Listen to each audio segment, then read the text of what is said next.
At 11:33 p.m. on August 6, 1943, USS Dunlap's radar detected 4 Japanese destroyers at a distance of 500 yards under the cover of darkness. Commander Frederick Moosbrugger, who was overseeing Task Group 31-2 from Dunlap's bridge, had been anticipating this moment. The Japanese were unaware that American ships were closely monitoring their movements. Their vessels did not possess radar technology capable of detecting the 6 American destroyers positioned in Vela Gulf. In just 17 minutes, 3 of the Japanese destroyers would meet their end, dealing a significant blow to the Imperial Japanese Navy's morale and capabilities.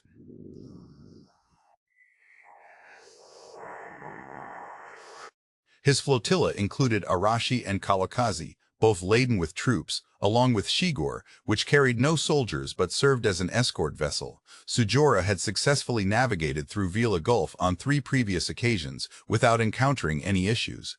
During a planning meeting, Commander Tachihara had voiced his concerns about the repeated use of the same approach route, arguing it invited danger. However, Tsujora disregarded this advice and proceeded with the mission.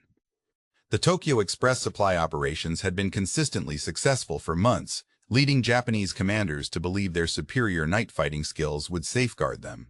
Moose's task force comprised 6 destroyers divided into 2 divisions. Division A1 included Dunlap, Craven, and Mori, each equipped with full torpedo batteries, while Division A2 consisted of Lang, Starrett, and Stack, which had reduced torpedo capacity but boasted enhanced anti-aircraft capabilities. All 6 ships were outfitted with SG surface search radar systems. This operation marked the first instance in the Pacific Campaign where American destroyers would operate independently without the support of cruisers, signaling a pivotal shift in naval strategy. From August 1942 to July 1943, American forces suffered a series of night surface engagements in the Solomon Islands campaign, losing nearly every encounter during this period.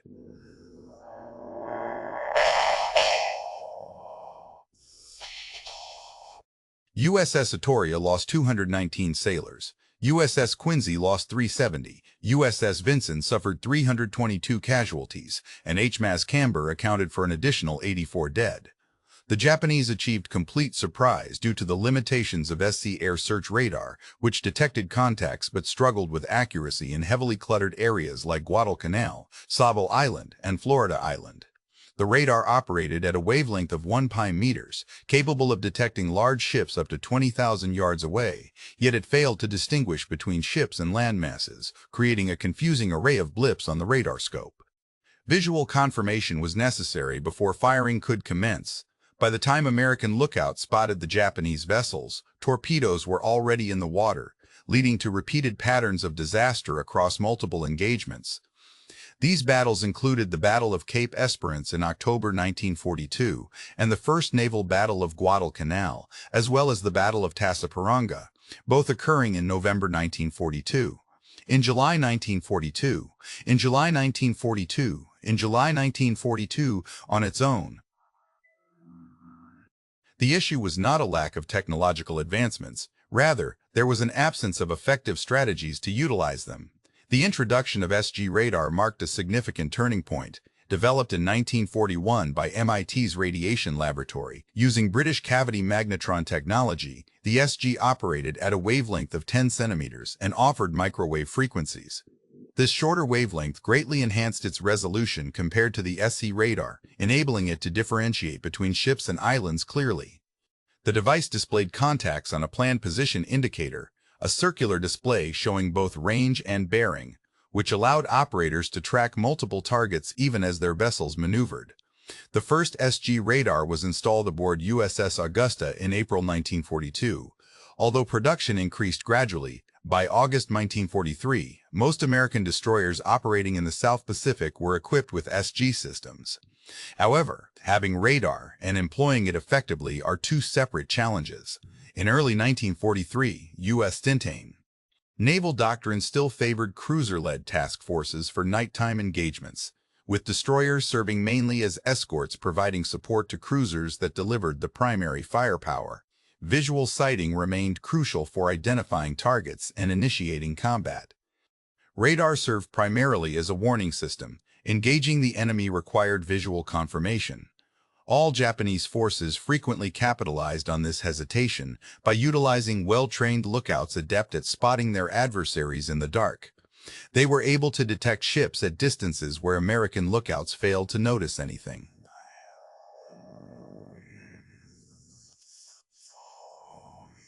This allowed Japanese forces to launch initial attacks, disengage before American ships could respond, and vanish into the night. Commodore Arley Burke had analyzed these defeats and devised innovative destroyer tactics. He led Destroyer Squadron 23, known as the Little Beavers. His strategy focused on the aggressive use of radar for offensive maneuvers. Radar was to be employed to identify enemy vessels at close range without being detected, allowing for silent torpedo launches.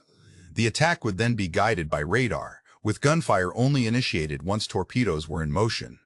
Burke's ideas contradicted traditional naval doctrine, and many senior officers were reluctant to embrace them. They doubted the reliability of radar-based attacks without visual confirmation. However, Burke's success was undeniable. His destroyer squadron achieved significant victories using radar-guided tactics. Rear Admiral Theodore Wilkinson, who commanded amphibious forces in the South Pacific, acknowledged that Burke's approach was effective. When intelligence suggested an upcoming Tokyo Express run to Vela on August 6, Wilkinson assigned the interception mission to a force of destroyers alone, without cruisers, and placed Moosbrugger in command. Having served under Burke, Moosbrugger fully understood the new tactics. More importantly, Wilkinson granted Moosbrugger the freedom to disregard conventional tactical guidance. Rear Admiral Wilkinson's staff advised Moosbrugger to refrain from torpedo attacks and instead focus on long-range gunfire.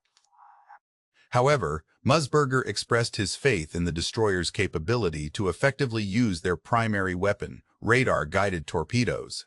On August 6, Moosbrugger's task group set sail from Purvis Bay near Guadalcanal, consisting of 6 independent destroyers without any accompanying cruisers or battleships.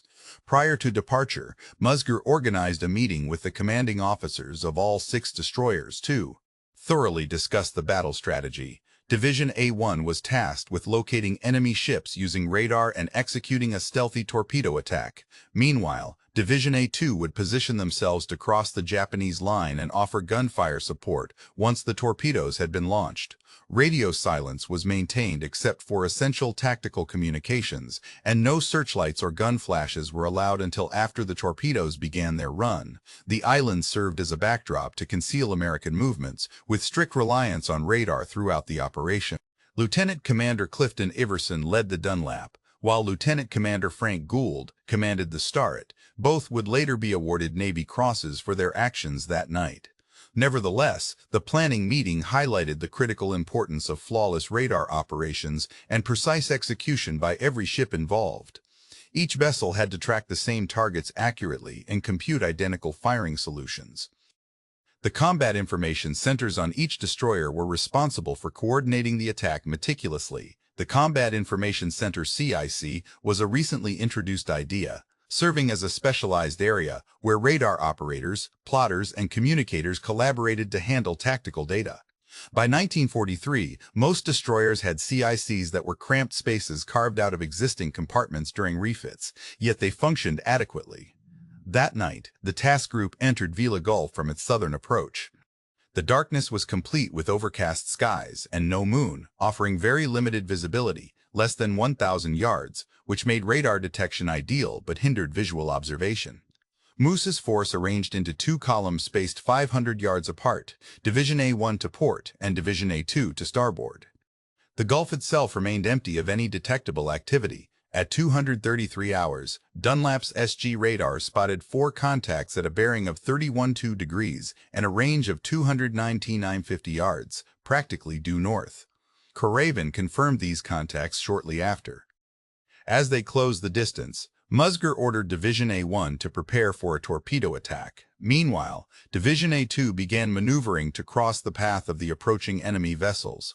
All ships maintained radio silence throughout. The CIC personnel maintained constant tracking of the targets as their distance narrowed. The initial range was 27,000 yards, then dropped to 25,000 and further down to 20,000 yards. There were no signs that the Japanese had detected the presence of American ships. Their radar, if operational, did not spot the Moosbrugger's destroyers. It was unclear whether Kolangara Island's rugged terrain was obstructing Japanese radar, or if their equipment was inferior compared to American SG systems. At 15,000 yards, Moosbrugger instructed his division to approach within torpedo range. The three destroyers accelerated to 30 knots. Dunlap deployed 8 Mark 15 torpedoes, followed by Craven with another batch of 8, and Maury completing the set with a further 8. In just 63 seconds, all 24 torpedoes were in the water. Immediately after launching, the three destroyers sharply turned to starboard and sped away at full speed, using the dark silhouette of Kumbanga Island's coastline as cover. The torpedoes hurtled towards the Japanese formation at a velocity of 46 knots, with an estimated time to impact about 4 minutes. Meanwhile, Division A2 had positioned itself to the starboard side of the Japanese formation, and Lang, Sterrett, and Stack remained on standby, holding their fire. The torpedo paths were visible only to the CIC plotters, who used launch data to predict impact times. At 2:34:06, the torpedoes struck their targets with multiple explosions. Heijikaze, Arashi, and Kawakaze were hit simultaneously, sending fire erupting across all three destroyers as magazines detonated in secondary blasts. Division A2 responded immediately by opening fire from the 5-inch guns on the burning Japanese vessels. The muzzle flashes illuminated the Gulf, allowing the Japanese to finally see their attackers, though it was too late for them to counterattack effectively. Kawakaze had been struck directly in a magazine and rolled over before sinking within minutes. Heijikaze and Arashi were left ablaze and stationary. Shigure, the fourth destroyer, remained undamaged. Commander Har witnessed the explosions of his three companions, but did not spot any American ships until Division A2 began firing. The gun flashes exposed the American positions, though Har's lookouts had seen nothing before that moment. Hara then fired 8 torpedoes at the American destroyers, all of which missed their targets. He ordered full speed ahead and withdrew northwestward. Meanwhile, 6 Japanese destroyers regrouped and swept through the area. Shigure had vanished. Heading north, the engagement from initial radar detection to the final sinking spanned 26 minutes. There was one American casualty, a sailor who suffered a crushed hand in a non-combat incident during the battle. No American ships sustained damage or were hit by enemy fire. 3 Japanese destroyers were sunk, with approximately 2,213 total casualties on their side, mostly due to drowning, with 1685 soldiers and 5,215 phasers among them. This one-sided victory was unprecedented, marking an unparalleled success for American destroyers in a night engagement. In his after-action report, Moosbrugger highlighted the crucial role of SG radar technology, stating, "The new SG radar made this operation possible." He noted that radar enabled the American fleet to track enemy ships from long distances, position themselves optimally for attack, and launch torpedoes before the Japanese were aware of their presence. The report also commended the combat information centers aboard each destroyer for effectively processing radar data and coordinating attacks.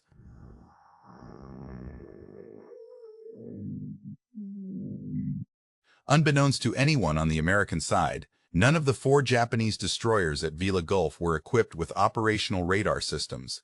In 1943, the radar equipment on Japanese destroyers was quite rudimentary. The majority of these vessels lacked radar installations altogether. Those few that did possess them were outfitted with Type 22 surface search sets operating at a wavelength of 10 centimeters, similar to American SG radars, but featuring significantly inferior display and processing capabilities. Moreover, the Japanese military doctrine placed little importance on utilizing radar effectively. Even when contacts were detected by radar, commanders would often wait for visual confirmation before taking any action. Training focused heavily on improving night vision optics, and Japanese lookouts were indeed more skilled at detecting targets visually than their American counterparts. However, human eyes cannot detect objects at distances exceeding 30,000 yards through the darkness, a limitation that radar could overcome. Upon his return to Rabaul, Commander Har submitted an after-action report detailing the engagement as an unexpected encounter with unknown forces. He noted that his destroyers were caught off guard by torpedo attacks without any prior warning. His lookouts did not detect anything until American ships opened fire. Speculations included potential involvement of submarines, aircraft, or coastal defense installations on Kolombangara Island. Notably absent from Haar's report was the possibility that 6 American destroyers had employed radar to track his fleet from beyond visual range, calculate an optimal firing solution, and launch torpedoes undetected. This tactical approach fell outside the Japanese command's understanding of night surface combat at the time. Japanese naval intelligence reviewed reports from engagements such as those in Vela Gulf and identified a growing pattern. American forces were achieving greater surprise and demonstrating improved accuracy in torpedo attacks. Reports also indicated that American ships appeared to be aware of Japanese positions before visual contact could be established. The evident conclusion was that there had been a significant enhancement in American radar capabilities. However, Japanese intelligence had analyzed captured American radar equipment and discovered that the Americans possessed microwave radar systems similar to their own. If both nations had comparable technology, why were the Americans experiencing such success? The oversight on the part of Japanese intelligence lay in understanding operational doctrine rather than technical specifics. It wasn't just about having advanced technology; how it was employed played a crucial role. While Japanese commanders relied heavily on visual observation alongside radar data, American forces were increasingly using radar as their main tool for detection and targeting, with visual verification taking a secondary position. This strategic shift in the use of radar, rather than any technological edge, largely accounted for the Americans' victories.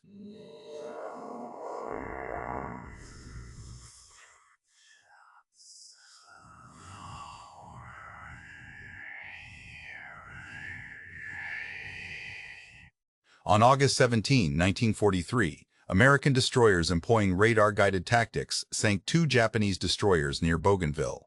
By September 6, another engagement saw 3 more Japanese destroyers destroyed with no losses to the Americans. The trend persisted. American destroyers equipped with SG radar emerged as decisive victors in night battles, significantly altering the kill ratio.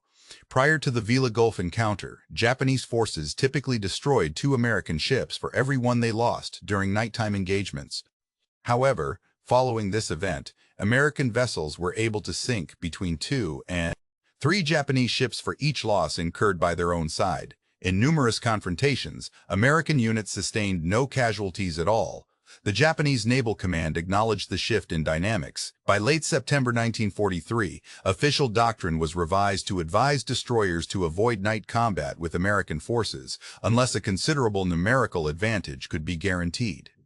Consequently, supply missions from Tokyo to Guadalcanal and the Central Solomons became less frequent. When such operations did take place, Japanese vessels relied on submarines and smaller craft rather than destroyers. The once considered inferior American destroyer force had become preeminent in nighttime surface combat. Throughout the war, radar technology remained classified. The Navy's Public Relations Department refrained from disclosing how American destroyers secured their triumphs. Instead, press releases highlighted superior tactics, enhanced training, and improved torpedoes as key factors behind success. While these statements were accurate, it was worth noting that American torpedoes had been notoriously unreliable in 1942 due to malfunctioning magnetic exploders and incorrect depth settings, leading many to pass under their targets without detonating. By July 1943, many issues had been resolved. American destroyers were also receiving superior training. By mid-1943, officers such as Burke and Moose had a more profound grasp of night surface tactics compared to earlier commanders. However, these advancements would have been futile without radar. SG radar supplied the critical data needed for tactical execution. In combat information centers, radar operators processed this information and provided targeting details to the bridge. The technology was essential, but radar operators remained largely unnoticed. Their efforts went unrecorded in action reports and were not acknowledged with individual commendations. Due to classification laws, discussing SG radar capabilities outside of cleared personnel was strictly forbidden. Even after World War II ended, when radar technology became widespread knowledge, the specific roles of individual radar operators went undocumented. Official histories often attributed victories solely to commanders. Moosbrugger received the Navy Cross for his actions in Vela Gulf. Iverson and Gould also received Navy Crosses. Captains and admirals gained recognition for their leadership. Yet the enlisted men who operated the radar equipment that made these successes possible remained unrecognized. Moosbrugger acknowledged this oversight later in life. As a Rear Admiral and eventually a Vice Admiral, he made it a priority to inform junior officers about the importance of enlisted technical specialists.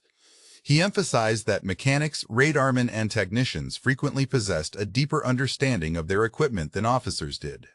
He stressed that effective leaders paid close attention to their experienced subordinates. Moosbrugger highlighted Gulf operations during these discussions. According to him, the success was largely due to radar operators performing flawlessly under immense stress. The Combat Information Center teams managed to process data at an unprecedented speed, he noted. Additionally, torpedo crews conducted flawless launches based on radar information they had never utilized in actual operations before. However, he refrained from naming specific individuals. Those who operated the equipment, maintained it, and ensured its functionality during critical moments stayed unnamed. Moosbrugger continued his service as a destroyer commander until 1944. He led Destroyer Division 12 through the Philippine Campaign. His destroyers were involved in the Battle of Vela Gulf in October 1944, which was the largest naval battle ever recorded. American forces at Leyte employed radar-guided tactics that Moosbrugger had first introduced at Vela Gulf. This strategy resulted in significant Japanese losses. During nighttime engagements, American destroyers sank numerous Japanese cruisers and destroyers. The Imperial Japanese Navy effectively lost control of the Philippines thereafter. By early 1945, Japanese surface forces were completely avoiding night battles. American destroyer units reigned supreme during nighttime operations.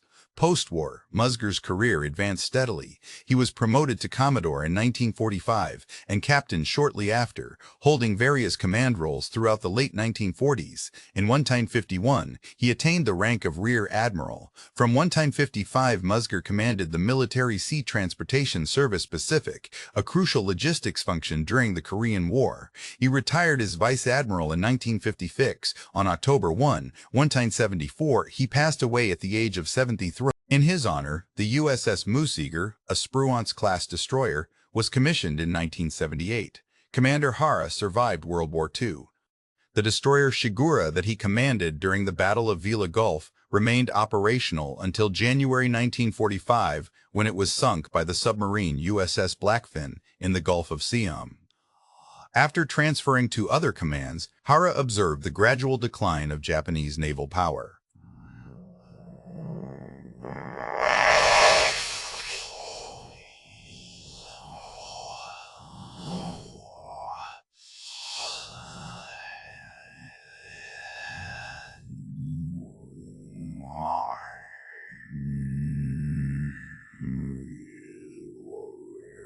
He pointed out that Japanese forces lacked an effective countermeasure against radar-guided attacks, noting that even highly trained lookouts could not match electronic detection capabilities.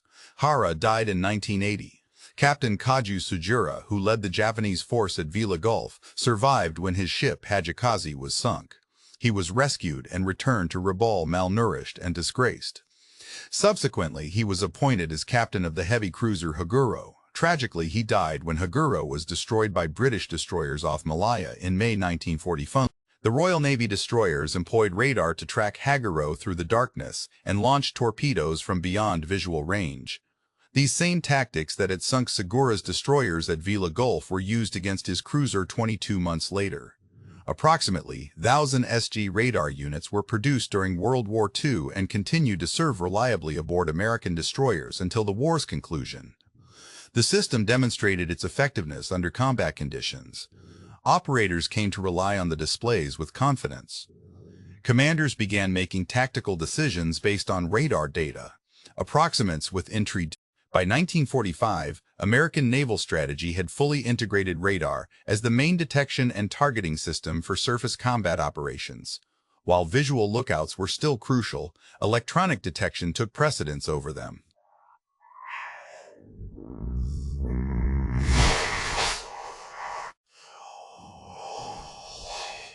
Advancements in radar technology proceeded rapidly.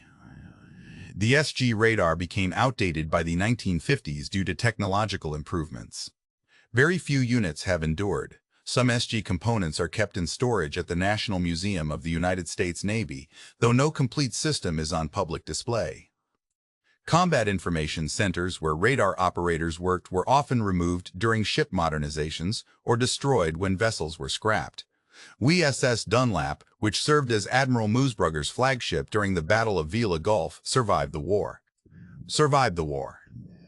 She participated in various operations until 1945, including those at Iwo and Okinawa.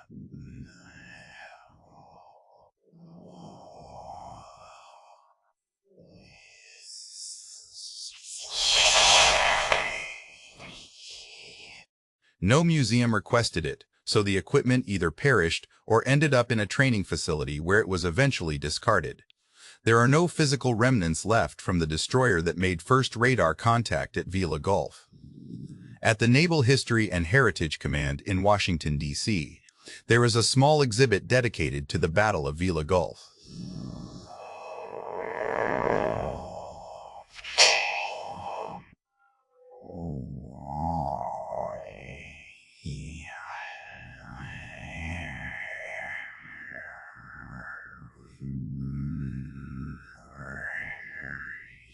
The text highlights that it was a significant milestone for night surface warfare. However, it fails to mention SG radar or the combat information centers. The document also omits any reference to the radar operators who initially spotted the Japanese fleet at 29,500 yards and kept track of them until they were within torpedo range. The contributions of these individuals remain unacknowledged. This scenario exemplifies how technological advancements in warfare often arise not just from planned initiatives or top-level decisions, but through the convergence of new technologies, innovative strategies, and individuals who are willing to rely on unfamiliar equipment. Although SG radar was available by 1942, it wasn't until August 1943 that commanders felt confident enough to launch attacks based solely on radar detections. It also came from radar operators who meticulously maintained their equipment and delivered precise data despite combat pressures. Unlisted personnel whose names are unknown played pivotal roles by mastering new technologies, thereby influencing the trajectory of the Pacific War.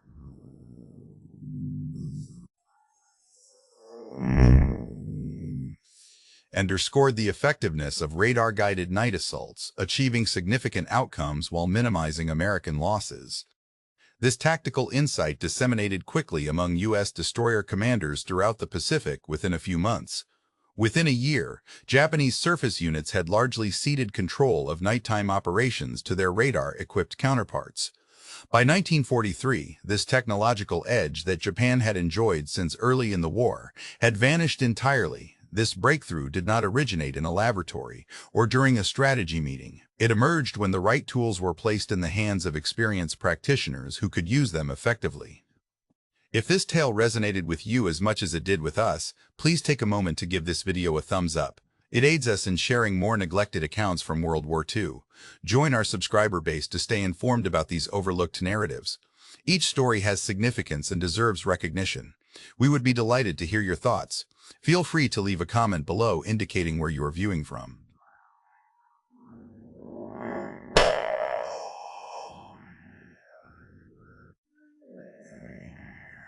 From Texas to Tasmania, encompassing both veterans and history aficionados, you contribute to something truly unique here.